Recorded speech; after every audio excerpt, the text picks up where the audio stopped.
Important conversation. It is not easy, and it is not something that we take lightly at the Hindu American Foundation either. This temple is a living embodiment of the community. Just look, I see over 100 people in the audience today. There are kids that are here, which is the reason why this temple was built, is for the children, it's for the future generations of Hindu Americans. And to see this community so vibrant is really heartwarming to us. It's my first time in Indianapolis, period. The Hindu American Foundation was founded to be a voice for the Hindu American community. With over 3 million people across the United States who identify as Hindu, we have a very vibrant community here. We are about 1% of the population. We have almost 1% of the House of Representatives now. There are 4 members of the House that identify as Hindu Americans as well. And there are several government officials and professionals who are the top of their industries, as well as community members who are contributing to the fabric of society in all corners of America. What the Hindu American Foundation wanted to be is we wanted to be a voice for the community. One area that we have to address, that we found that we had to address, was the issue that there was no anti-Hindu hate crime category. And since 2013, because of the advocacy of the Hindu American Foundation and other organizations across the country, the FBI began collecting data on Hindu hate crimes specifically targeting Hindu Americans. And unfortunately, because that data is now being collected, we are seeing that hate crimes towards Hindu Americans are on the rise. And I'll let the FBI representatives convey the exact findings, but from what we found from the difference between the 2015 data, which was the first year that it was collected, to the 2016 data, is that hate crimes against Hindu Americans increased over 100%. Double the number of hate crimes that were specifically targeted by that were specifically targeting Hindus in the United States. Doubled. So that is a very stark reality that we are facing. So one of the first places that Hindu Americans think about when they think about their spaces is temples, where we're standing and where we're sitting today, where we are where we probably express our Hindu identity the most, or we congregate in order to celebrate Hindu festivals or rites of passage, etc., is the temples, which is why the Indianapolis community built such a beautiful structure here today. We have a temple safety guide that I'll be sharing with all of the temple executives here after our presentation, in which to take into consideration some of the safety measures that can help bolster your security parameters, which the police officers had elaborated upon, as well as from what I've seen and what temple executives have shown me over the past 2 days, they have already taken some of those into consideration. So you guys are doing a great job already. But why do we need these types of guides? It's because of the fact that we live in a day and age, we live in a very precarious circumstance where our temples and our ways of life, our diversity can sometimes be targeted. And this forces us to think strategically. It forces us to think about how can we ensure safety at the most basic common denominator for all of the people that are coming into our temple, that are coming into our businesses, that are coming into our homes even. Some of these safety guides, some of these safety techniques can also be applied to your home, can be applied to your businesses. If people know that you're a Hindu American, and I know there was a local business here that was actually targeted, and we can talk about that soon enough as well. But what is a hate crime? Does anybody, how many people know or think they know exactly what a hate crime is? Show of hands. A few people. A hate crime, first we have to define what a hate crime is, then we have to be able to identify what it is, and then we can discuss preventing and responding. So a hate crime can be On one hand, it can be impersonal because the perpetrator does not necessarily know exactly who the victim is.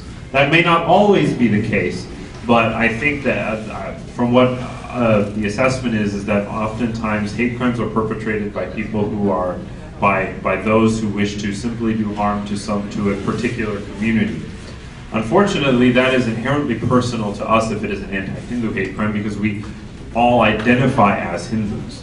And so therefore, identifying what a hate crime is a bias against race, religion, national origin, gender, sexual orientation.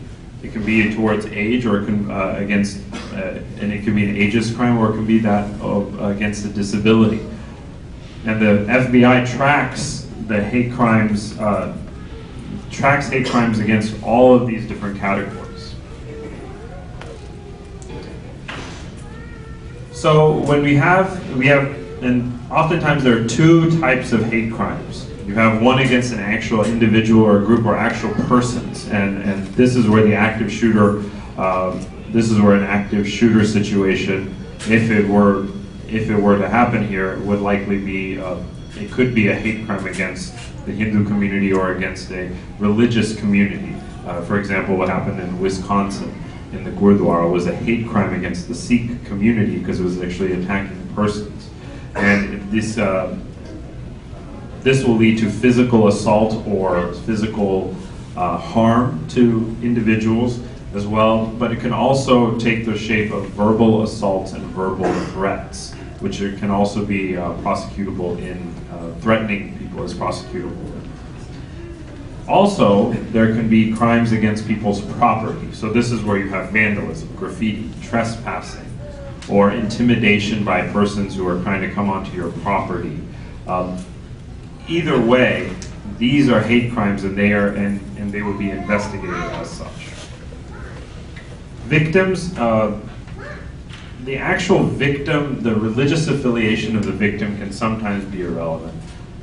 Since 9/11, people of South Asian origin, Indian, Bangladeshi, Pakistani, Sri Lankan, etc., or those of fairly darker skin tone, have been targeted by anti-Muslim and anti-Arab hate crimes.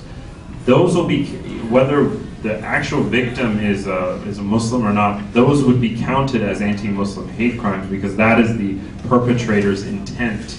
That is the bias that the perpetrator is committing the crime for.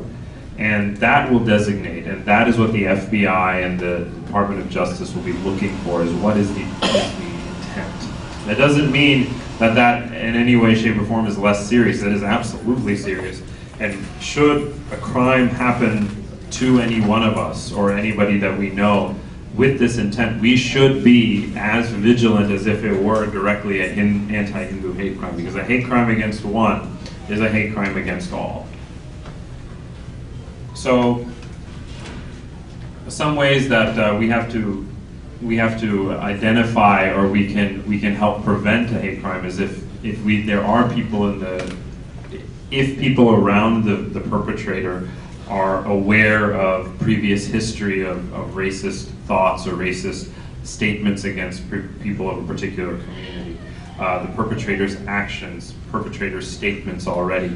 These are things to look out for as well.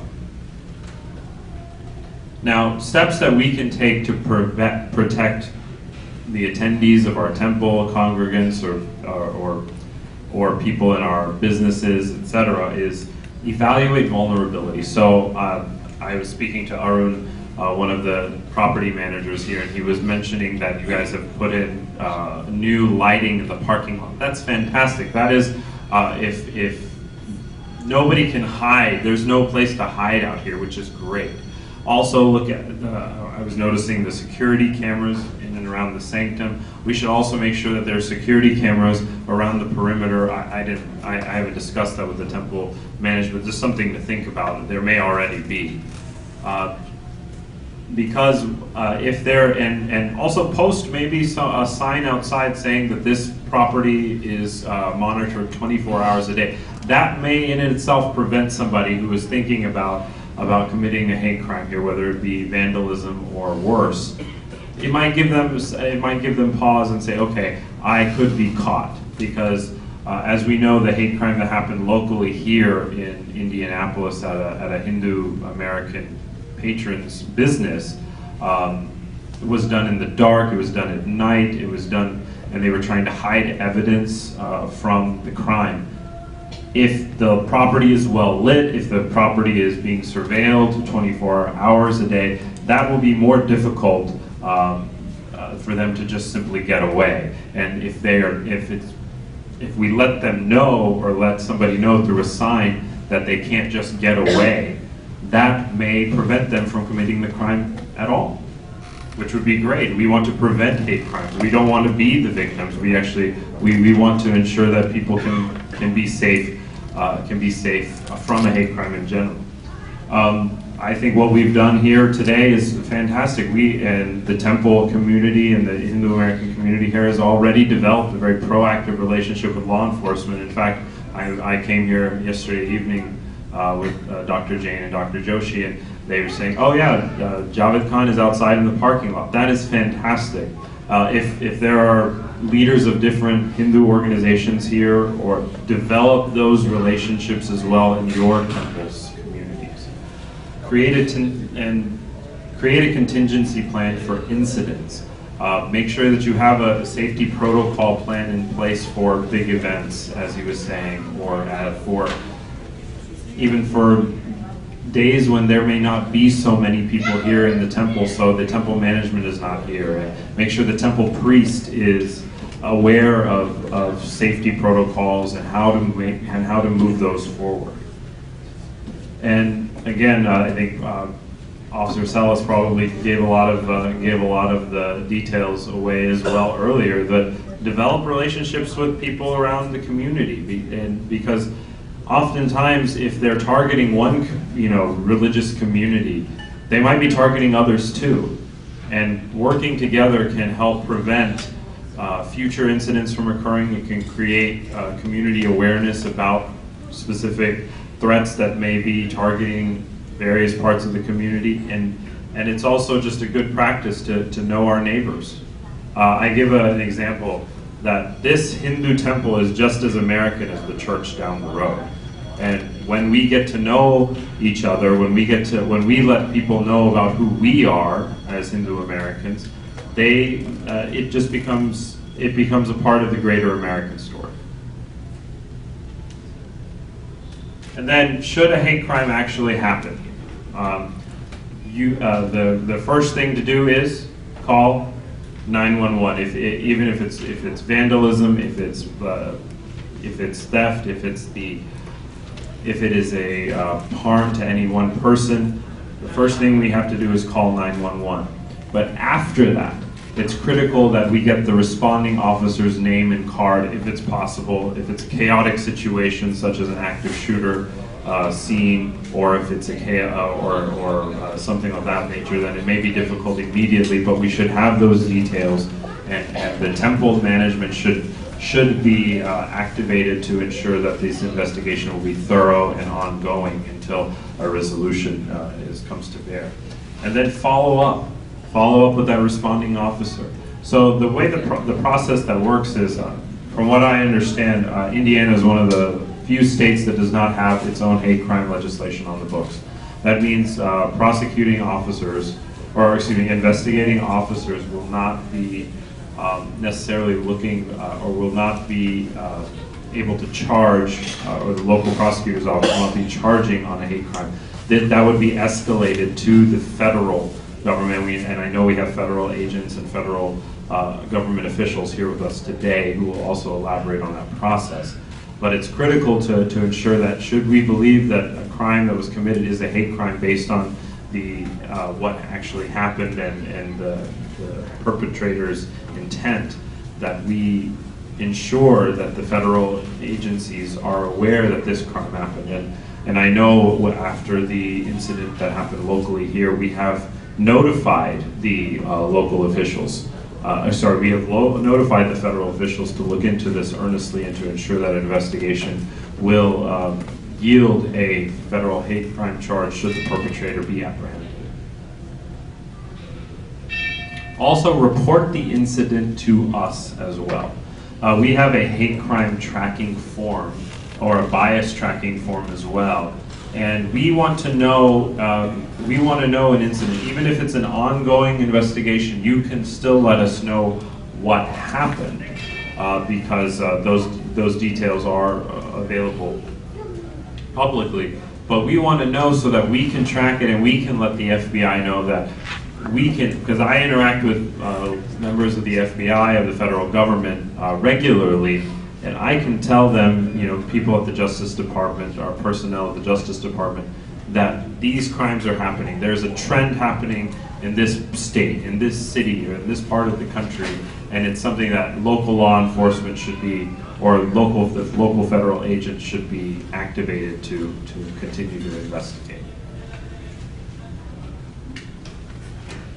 So we have a Know Your Rights guide, and I know, I think most of them are gone, but yeah, I would encourage every household, and pick one up for one of your friends as well. It's a Know Your Rights guide. It has the picture of the government building on the front of it. That has detailed information. It was actually written by a deputy, attorney general from the state of Maryland, and so it's vetted by the topmost authorities on law, and it will give you exact information you need to know on hate crimes, on immigration law, on rights and accommodations in the public square, etc. So it's a very useful resource. Also, the Federal Bureau of Investigation, their resources are available online, whether it be hate crime statistics, the trends that are happening across the country. All that is publicly available on their website, as well as the Department of Justice's.